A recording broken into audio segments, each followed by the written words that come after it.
Bertemu kembali, perkembangan tragedi bot karam di perairan Bacok, Kelantan. Operasi mencari dan menyelamat 4 lagi mangsa yang dilaporkan masih hilang bersambung pagi tadi. Dan untuk perkembangan lanjut, kita bersama Wakil Esrawani Kelantan, Muhafandi Muhammad di Bacok. Teruskan, Fandi.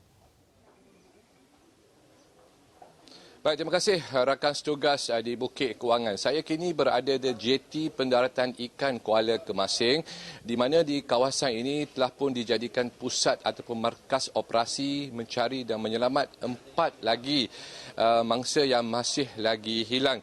Dan untuk makluman, pihak berkuasa telah pun menemui dan juga telah pun menghantar jenazah 4 mangsa yang melibatkan Muhammad Syahrizan Daud 40-an, Muhammad Zaki Muhammad Nordin 19 tahun, Wan Aminuddin Wan Hussein 60-an dan juga Pokta yang juga seorang warga Thailand.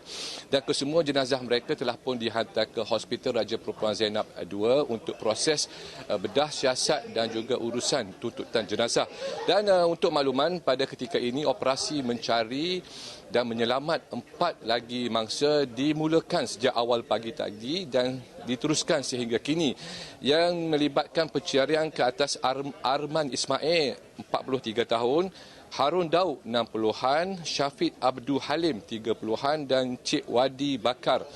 Dan operasi ini diketuai oleh Agensi Penguatkuasaan Maritim Malaysia di kawasan 10 Batu Nautika dari perairan ataupun dari Kuala Kemasing ini.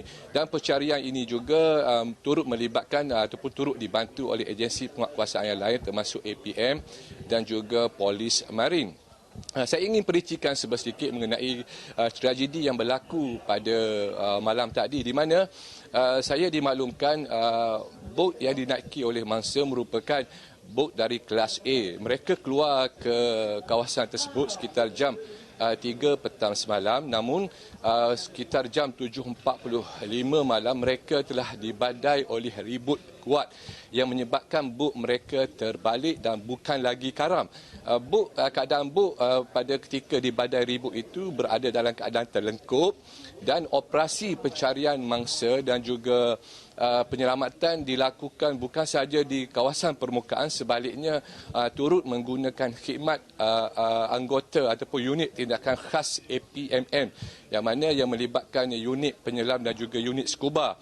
Dan mereka, saya dimaklumkan, telah melakukan selaman di kawasan tersebut bagi mencari sama ada mangsa yang terperangkap di bawah bot, kerana keadaan bot itu yang terlingkup dan dikhawatiri terdapat mangsa yang berada di dalam bot itu dan terperangkap. Dan pada ketika ini belum ada lagi mangsa ataupun jenazah yang tiba di kawasan JT ini, dan keadaan laut juga pada ketika ini tenang, bukan seperti semalam yang dilaporkan agak bergelora.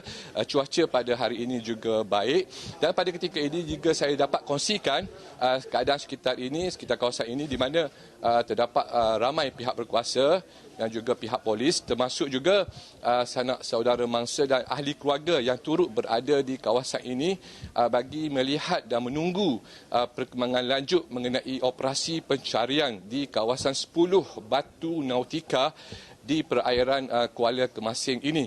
Dan untuk makluman juga, pada musim ini merupakan musim mencadak sotong, dan kebanyakan perahu ataupun bot yang digunakan oleh nelayan ini telah disewa oleh para pemancing untuk tujuan mencadak sotong dan juga memancing di laut.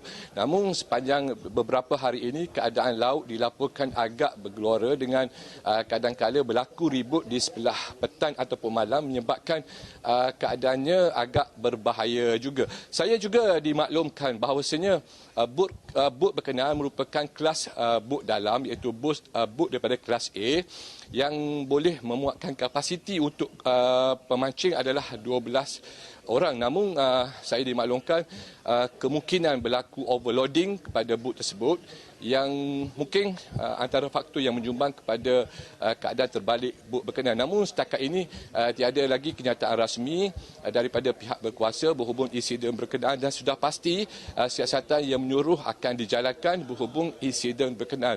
Dan saya akan terus berada di sini dan akan membawakan laporan terkini dan berita terkini perkembangan lanjut mengenai insiden ini untuk untuk tatapan penonton Astro Awani. Saya kira itu saja yang dapat saya kongsikan langsung daripada Kuala Kemasing, kembali bersama dengan rakan setugas di Bukit Kewangan. Silakan. Baik, terima kasih Fandi atas perkembangan itu.